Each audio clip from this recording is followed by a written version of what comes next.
did you know the Chinese communists were controlling information that American government officials were able to share with the American people?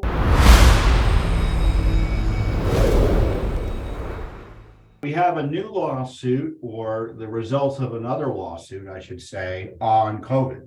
And we're very interested in providing Americans everything that they have a right to on the safety and efficacy of the COVID vaccines. And as you know, that's very controversial. And Judicial Watch, again, has been the leader in exposing what's been going on with COVID policy, the origins, and, as I said, the safety and efficacy of the vaccines, including testing. Well, we have new records that came out as a result of a FOIA lawsuit for records about emails or emails sent to and from members of the Vaccines and Related Biological Products Advisory Committee regarding adverse events, deaths, and/or injuries caused by investigatory vaccines for the prevention or treatment of SARS-CoV-2 and/or COVID-19 currently produced by Pfizer-BioNTech, Moderna, and/or Johnson & Johnson. And that's the central advocacy or advisory body, along with the Advisory Committee on Immunization Practices, advising whether to approve COVID vaccines. So it's a major body that you've never heard of that blesses these vaccines. And the exchange is extremely interesting because it's only 57 pages. But again, it was extracted, these documents were extracted as a result of a Freedom of Information Act lawsuit. So it wasn't a voluntary disclosure, which is par from the course from the corrupt Health and Human Services Department. So in a lengthy, heavily redacted December 2020 email exchange, US and UK health officials placed a heavy emphasis on their, quote, mutual confidentiality agreement in a discussion regarding anaphylactoid reactions to the COVID vaccine. And my understanding, anaphylactoid reactions means an allergic reaction, more or less. That's my understanding. The exchange is initiated by Jonathan Mugford, who's the policy director at the UK Medicines and Healthcare Products Regulatory Agency, and it's sent to acting FDA commissioner at the time, Janet Woodcock, as well as Peter Marks, who's director for the Biological Evaluation and Research Center. The subject line and body of the email is fully redacted under FOIA Exemption B3, which is essentially the law prevents them from releasing it, so they say. They talk about two cases, and this is a quote, 2 cases of anaphylactoid reactions to individuals with a strong past history of allergic reaction. Marks replies to Mugford Mugford obviously is in, as I said, in the UK. It would be very helpful if our Office of Vaccines could receive additional details, and then something's redacted from the UK agency under the terms of our mutual confidentiality agreement.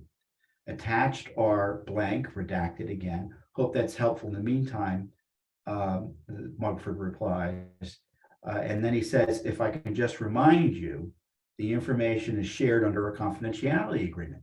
So I want to know what this confidentiality agreement was that was regulating the sharing of information about adverse events, it looks like here, about the COVID vaccines and what's being kept secret.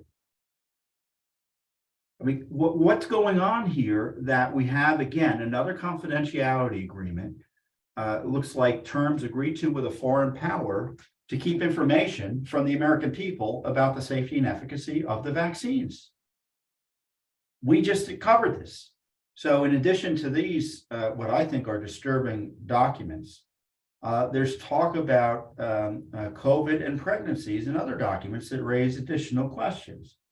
On May 14th, 2021, the CDC's Dr. Amanda Cohen emailed Office of Vaccines Research and Review Director Marion Gruber and the Center for Biologics Evaluation and Research Director Peter Marks again with the subject line, co-administration of COVID-19 vaccines with other vaccines during pregnancy. Gruber writes, I'm fine with this language. Mark then responds to Cohen and her CDC colleague, Sarah Meribay, by saying, I can live with this too. Please let me know if you want to connect about the adverse event issue later today. Seems like work is still ongoing, but let me know. Thanks. Cohen replies, we have a meeting with Rochelle, presumably Rochelle Walensky at the CDC, at 3:30, And if we should say if we should say anything, or wait until we have more definitive information.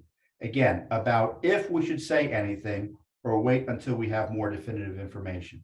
I will let you know where we land. I'm not sure there is a right answer. So where did they land? Did we get all the information they had about these potential adverse events, it looks like, related to pregnancy and the COVID vaccines? And it looks to me like they were willing, which is scandalous, to hide information that I think should have been released as soon as practical. And again, it took a lawsuit for the Biden administration, a federal lawsuit for the Biden administration, to hand over, albeit heavily redacted, information regarding the safety of the COVID vaccines that the public has every right to know about. The disturbing batch of new documents uncovered a secret confidentiality agreement tied to COVID vaccine safety issues and emails that raised new questions about the vaccines and pregnancy.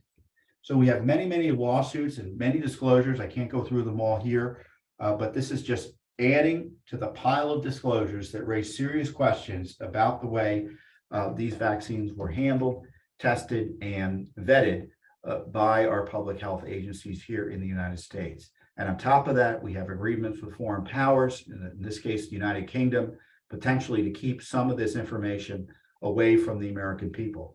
And you may recall that Judicial Watch previously uncovered that when we were initially investigating the emergence of COVID in China, we had a confidentiality agreement, the terms of which were dictated, I think, by the Chinese, according to the document, the Chinese communists, that were guiding our analysis there. So it's not just the UK that we had a confidentiality agreement with. We had a confidentiality agreement about COVID with the Chinese. So did you know the Chinese communists were controlling information that American government officials were able to share with the American people? Well, I bet you didn't, but you now know, if you hadn't followed this before, from Judicial Watch. Not from Congress, not from the media, not from a voluntary disclosure from the government, but because of a FOIA lawsuit that we had to file because the government refused to follow the law and provide the information. So more is coming on this. We are getting document after document on COVID and vaccines and such. And you can be sure I'll be back with you in future updates with more details on what we're finding, and what else we're going to be filing in terms of lawsuits to get the full truth. Thanks for watching.